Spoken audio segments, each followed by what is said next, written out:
والشمس وضحاها والقمر إذا تلاها والنهار إذا جلاها والليل إذا يغشاها والسماء وما بناها والأرض وما طحاها ونفس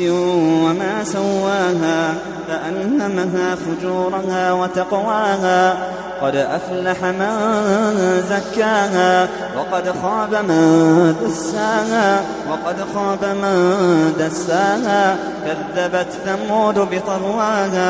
كذبت ثمود بطغواها إذ انبعث أشقاها فقال لهم رسول الله ناقة الله وسقياها فكذبوه فعقروها فدمدم عليهم ربهم